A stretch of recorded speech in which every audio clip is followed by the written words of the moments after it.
Magpapatuloy po itong laban natin ito. Lahat po ng mga businesses dito sa ating bayan ay ating pong sisingilin upang makinabang naman ang ating pamahalaan. 5 milyong piso ibinayad sa munisipyo ng isang resort sa Caytambog bilang penalty ng dahil sa pag-ooperate ng walang kaukulang business permit. Matatandaang noong August 5, 2025, dito sa Balitang Bagong Indang ay napanood ninyo na pinangunahan ni Mayor Verhel Actionman Fidel ang pagpapasara sa isang resort sa Barangay Caytambog dahil sa pag-ooperate ng ilang taon na wala naman palang business permit.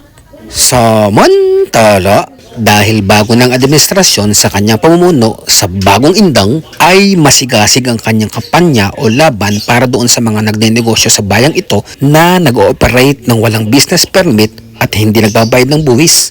Sa radikal na pagbabago sa bayan ng Indang, Cavite ay tunay na umani ng paghanga, papuri at pasasalamat mula sa mamamayang Indangenyos dahil sa pagkakaroon niya ng political will sa pamumuno sa bayan ng Indang.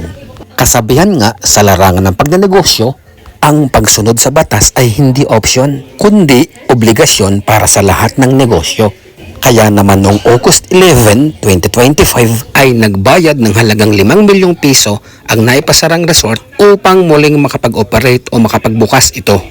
Ipresinta sa publiko ni na Mayor Verhel Actionman Fidel at Municipal Treasurer Miss Gemma Gesta ang tseke na nagkakahalaga ng 5 milyong piso.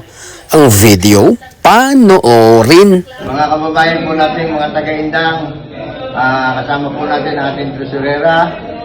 Nakasingil po tayo ng halagang 5 milyong piso sa Pilupena Spring Resort sa kadahilan ng kabayaran nila bilang sa penalty ng hindi kagad nila pagkuha ng business permit. Magpapatuloy po itong laban natin ito. Lahat po ng mga businesses dito sa ating bayan ay ating pong sisingilin upang makinabang naman ang ating pamahalaan. Maraming salamat po.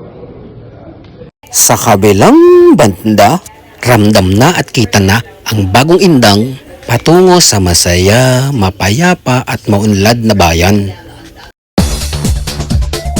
Naku, nagsisimula pa lamang ang Bagong Indang sa pamumuno ni Mayor Verhel Actionman Fidel. Nakatitiyak tayo na marami pa siyang magagawa na talaga namang kaabang-abang.